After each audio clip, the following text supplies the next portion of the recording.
సింగరేణి టెండర్లలో అక్రమాలు జరగలేదన్న ఉప ముఖ్యమంత్రి భట్టి విక్రమార్కకు స్ట్రాంగ్ కౌంటర్ ఇచ్చారు మాజీ మంత్రి హరీష్ రావు. సీఎం రేవంత్ రెడ్డిని ఆయన బావమరిది సృజన్ రెడ్డిని కాపాడేందుకు విఫల ప్రయత్నం చేశారని ఎద్దేవా చేశారు. కాంగ్రెస్ హయాంలో జాబ్ క్యాలెండర్ ఇవ్వలేదు కానీ స్కామ్ల క్యాలెండర్ రిలీజ్ చేశారని విమర్శించారు. సింగరేణిలో ఎంతమంది సైట్ విజిట్ చేశారు, ఎవరికి సర్టిఫికెట్ ఇచ్చారో శ్వేతపత్రం విడుదల చేయాలని హరీష్ రావు డిమాండ్ చేశారు. కాంట్రాక్టర్లతో నిర్వహించిన సమావేశంలో మినిట్స్ ను రిలీజ్ చేసే దమ్ముందా అని ప్రశ్నించారు. ఆయన ఆ మినిట్స్ బుక్ ను కూడా మాయం చేస్తారేమో అంటూ సెటైర్లు వేశారు. కుంభకోణాలకు కేర్ ఆఫ్ అడ్రస్ గా రేవంత్ రెడ్డి పాలన మారిపోయిందన్నారు హరీష్ రావు. సింగరేణి కార్మికుల కోసం పక్కన పెట్టిన 6,000 కోట్ల రూపాయలని ఏం చేశారో త్వరలో బయట పెడతామని మరొక బాంబు పేల్చారు హరీష్ రావు.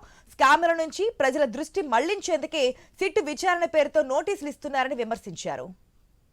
సర్టిఫికేట్ ఇవ్వట్లేదు, మనం పలానా తారీఖు నాడు సైట్ విజిట్ చేసినాము, ఇగో ఇది సైట్ విజిట్ ఫోటో, ఇగో ఇది జిఎం ఆఫీస్ ముందు నిలబడ్డ ఫోటో, జిఎం ఆఫీస్ ముందు తీసుకున్న సెల్ఫీ ఫోటో, మమ్మల్ని కన్సిడర్ చేయండి అని మెయిల్స్ ఎన్ని వచ్చినాయి ఆ మెయిల్స్ బయట పెట్టండి. నేను పెట్టమంటే పెడతా, మీరు పెడతారా నన్ను పెట్టమంటారా? సైట్ విజిట్ సర్టిఫికేట్ మాకు ఇవ్వడం లేదు అని జిఎం ఆఫీస్ ముందు నిలబడి సెల్ఫీలు తీసుకొని మీకు పెట్టింది నిజమా కాదా? మీకు నంబర్ ఆఫ్ మెయిల్స్ వచ్చింది నిజమా కాదా? ఇంతకంటే ప్రూఫ్ ఏం కావాలి? నా దగ్గర ఫోటోలు ఉన్నాయి, వీడియోలు ఉన్నాయి, ఈమెయిల్స్ ఉన్నాయి. టైం వచ్చినప్పుడు మీరు ఎంక్వైరీ సిట్టింగ్ జడ్జితో ఆదేశించండి, నేను అన్నీ సబ్మిట్ చేయడానికి రెడీగా ఉన్నా. ఇది ఇంకా చాలా చాప్టర్లు ఉన్నాయి ఈ స్కామ్లో. 1-2 స్కాములు కాదు, 10ల సంఖ్యలో సింగరేణిలో స్కాములు జరిగినాయి. నేను 2 చాప్టర్లు రిలీజ్ చేసిన.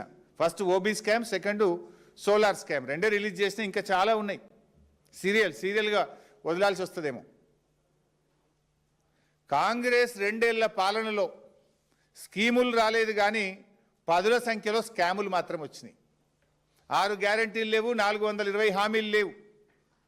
జాబ్ క్యాలెండర్ మాట దేవుడెరుగు కానీ స్కామ్ క్యాలెండర్ మాత్రం తెచ్చిండు రేవంత్ రెడ్డి. 2 ఏళ్లలో నెలకొక్క స్కామ్ బయటపడుతున్నది. కుంభకోణాలకు కేర్ ఆఫ్ అడ్రస్గా నిలిచింది రేవంత్ రెడ్డి గారి పాలన. అందుకే ఈ స్కామ్ల దృష్టి నుంచి ప్రజల దృష్టి మరల్చేందుకే ఈ సిట్ విచారణలు. సిట్ విచారణ ఇస్తే మేమేందో భయపడిపోతాం అనుకుంటున్నారు. ఈ స్కాములు బయట పెట్టకుండా ఆగుతాయి అనుకుంటున్నారు. నాకు తెలిసి ఇవ్వాలని మాట్లాడినా కదా, రేపు ఎల్లుండో ఇంకో ప్రేమలేక వస్తుంది, గ్యారంటీగా వస్తుంది.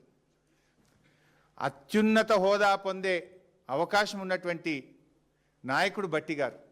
ఆ అత్యున్నతమైన హోదా పొందడానికి అందరికంటే ముందు వరుసలో ఉండేటువంటి నాయకుడు భట్టి గారు. మాకు కూడా గౌరవం ఉంది, కానీ నేను చెప్పదలుచుకున్నది ఒక్కటే భట్టి గారికి.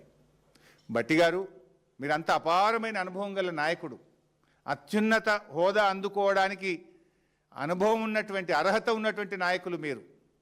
దయచేసి మీరు రేవంత్ రెడ్డి గారి కళ్ళల్లో ఆనందం కోసం పనిచేయకండి. రాష్ట్ర ప్రజల కళ్ళల్లో ఆనందం చూసే విధంగా పనిచేయడం ఒక సీనియర్ నాయకుడిగా మీ బాధ్యత అని నేను చెప్పదలుచుకున్నాను. అందుకే మీ కాంగ్రెస్ పాలనలో జరిగిన బొగ్గు స్కామ్లో ఒక సిట్టింగ్ జడ్జి చేత, సుప్రీంకోర్టు, హైకోర్టు సిట్టింగ్ జడ్జి చేత లేదా సిబిఐ చేత విచారణ జరపాలని చెప్పి నేను డిమాండ్ చేస్తూ ఉన్నా. రేవంత్ రెడ్డితో మాట్లాడితే ఏమవుతుంది? నువ్వు ఏమంటున్నావు? ఉత్తరం రాయి, నేను రేవంత్ రెడ్డితో మాట్లాడి చెప్తా అంటున్నావు. అరే, కుంభకోణానికి సూత్రధారి, పాత్రధారి అంతా రేవంత్ రెడ్డి అంటే నువ్వు ఆయనతో మాట్లాడుతా అంటే దొంగ చేతికి తాళపు చేలు ఇచ్చినట్టు కదా ఇది.